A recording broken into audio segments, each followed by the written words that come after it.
So a lot of people would like to use this tool because it's a very good tool for anybody that plays Path of Exile. It's called Path of Building, and we use currently a version called Community Fort. It's basically a planner. You plan your builds, you test things, you change I don't know, gems, items, and you see how the DPS goes, how your tankiness goes, and it's very complex, so it's hard to summarize in one video. But I'm going to try to help as much as I can with planning a build. So for starters, if you don't have the app, you go here and search for Path of Building Community Fork. You'll find this page, grab the latest release, then you download the first one, and then after you download it, you go here and you check for update. Because currently we have the version 2.13, and that's the one that you're going to be using, that you want to be using, right? That's the first step. After that, you don't really need to know how to use all of the features of the program at once, because it's getting even more complex with each league, of course. But one of the things that I like to do is to start a tree, then apply my items to it. So what I do is normally in-game, right? In-game I have items, I craft items, and I find items, and sometimes I buy items. So I have the items in my inventory here. So in the example that I'm going to use is for my upcoming build of Winter Orb. So what did I do? I bought all the items as I was planning with Path of Building. So you can see here that when I hover the mouse over an item, for example, these pair of gloves here, I Control C on this item, okay, you Control C on the item in the game, then you go to Path of Building, and you go to Items, Create Custom, and then you Control V, and there it is, there's the gloves. You create, you add to build. So you can see that the gloves here are now a copy, okay, I already have them here, but you can see here the stats of the item, exactly as the games. So this is very useful for planning builds. If you want to know how much resistance, for example, you need, or how much you are going to be inflicting on DPS, all you have to do is build your tree here, and of course you apply the correct ascendancy here, and after you build your tree, you start to apply items here.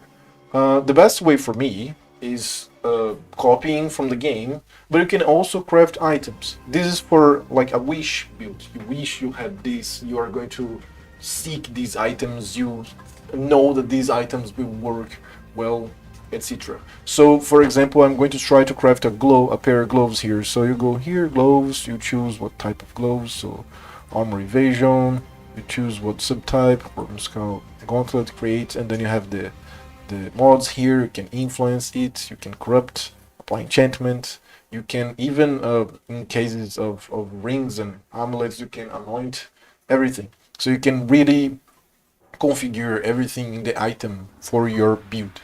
So one of the useful things that I like to do as I level a character, I start playing a character, and then I go and I go level the character. I don't know how am I going to be when I get to maps. Normally, people stop playing at Act 6 and then after Kitava 10 to fix the character, to fix the resistances and everything else. But you can do this when you're level 1 if you know how to use the PoB. So that's how you do. You can check here, you put your level here, right? You put, I don't know, level 89. This build requires 91, so I'm going to put level 91 here. And with all my items applied, this is my life. This is the life that I'm going to have. 5,714 when I finish applying all the items that I have here. And you can also see the resistances here. So here I have fire resistances 55% over the 75 cap after both the reductions from the acts. And this is very useful for people that are afraid of cure resistance being low or something like that. And there's also something very useful, because when you try to see what do you need, what item do you need, I need to fill this fire resistance, or I need armor. So in the case here, the build is filled. So for the sake of the video, I'm going to delete one item, for example those pairs of gloves there. Let's delete the item. So my resistance are still fine. I'm going to delete now this amethyst ring here. So now I don't have K resistance, right? So I come here, the item. I'm already wearing the item. I Control C here, and I go here, cancel, create custom, create item, add to build, and then it automatically updates my resistances here, as you can see. So as you apply the items, the resistances will be updated. There is one little catch in configuration. If you already know how to use the Path of Building and you are in configuration here, if you put endurance charges, your resistances will increase. Because remember that for each endurance charge, you have 4% of all resistances. So if your build can acquire endurance charges and you let this activated, you can mess up your base resistances, and you don't want to do that. This here is specifically for DPS calculations. For example, this character here, I am going to apply 2 curses, and then I put the curses here. And as you can see in the configuration, I put that my enemies will be chilled and shocked, right? Because that's what I'm going to inflict on them.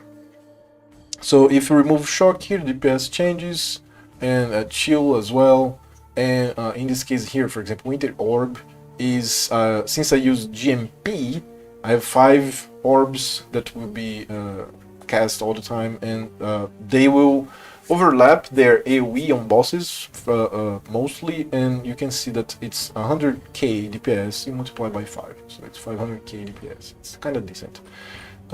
Also, when you finish your tree, when you finish putting all the items here, you will see in the skills section a lot of help.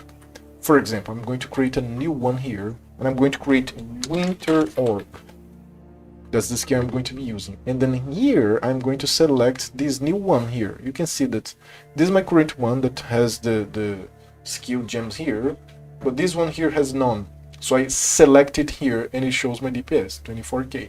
And as it's selected in the left side, when you change to the right side here, the DPS will update. And also the POB will give me the best possible gem, DPS wise. So of course we have the Awakened here, and if I put Concentrated Effect, that is a very feasible gem to get. I'm not going to plan builds with Awakened gems. The DPS goes to 34. And then the next one, another suggestion from the game, is going to be Control Destruction. I don't want Control Destruction because the new way that Element Overload works. So if I put Control Destruction, if here, the crit chance will diminish so much that I'm never going to have Element Overload up. So you can see here is 9.60, and if I put Control Destruction, it goes to 1.92. No, that doesn't work at all. So Elemental Focus, no, because a big defense and DPS also from this build is chilling and freezing enemies. But added code puts my DPS for 45. Then I go to another one, Hypothermia. 58. I go to another one, Inspiration, with the inspiration charges that are already configured here to maximum. It goes to 73. Reader, I just start typing and then it goes. Right, so it stays here, and I have to put 10 stages here because I will be channeling, and as I'm channeling, I'm going to have 10 stages. That's the calculations for your DPS, right? Your maximum DPS. So that's here. You can see that with GMP, I multiply by 5, and then I have my DPS. And of course, it shows, if you come here in calcs, and you select the correct Winter Orb, I'm going to delete this one here for organization purposes. If you go to cogs and you select Winter Orb, the correct one, right, and you put channel into 10, it shows everything that is going to influence your DPS here. And as you hover your mouse, you can see that everything is shown here to your right. It shows this little table here, and it shows also the inspiration charges, Frost Bomb that applies exposure, and the 2 curses, Elemental Weakness and Frostbite here. So that's the final DPS. There's more details here. As you explore, you can hover your mouse by a lot of things so that you can learn more and better. Also, it shows you your mitigation. This is interesting. This blue part here below from the DPS section from calcs, you can see how much you can mitigate from physical damage or elemental damage. For example, my physical damage pool is effective hit pool is 35k 857 for hits, not for dots. The dot pool is of course much smaller because I don't have so much mitigation from dots. And this is for physical, this column here, and you can see the lightning, cold, fire, and chaos resistance pools, as you can see here. So as you create your build, the POB also calculates how tanky you are, and this helps you too, so that you don't, I don't know, plan a very glass build. It doesn't matter what league you are, dying is never an option. So you go and check everything, and if you have an inspector, it will also show here. You can select, you can see in the example here, I have many builds with inspectors. Cox, I get here my raid inspector. What's the correct one? This one here. Kitava Herald, show minion stats, you put this marked. I already managed the inspectors. Okay, you click here and put Kitava's Herald to the left, you drag, and then it shows here some Kitava's Herald with this build. They have 67k life, and these are their damage. Each one of them inflicts 88k DPS with Lip Slam. I have 4 or 5 of this build, so I multiply, and this doesn't even count the attack speed they get from Unending Hunger, if you get those. And it shows their blocks, their resist, it shows everything. So everything that you need to know by your right here. Your down here, it shows also the pool. As you can see, they have 172k hit pool for physical damage. This is a crazy amount, and then 500k for the other types of damage. So you can even measure your specters, how tanky they are, or your minions in general for that purpose, for any build, Reaper, whatever. So I hope this helped. There are many things to cover if I really want to teach everything about POB, but this is going to be a very long video if I do this. So I hope it helps. And if you enjoyed this video or the types of video that I upload, please subscribe. Thank you and bye.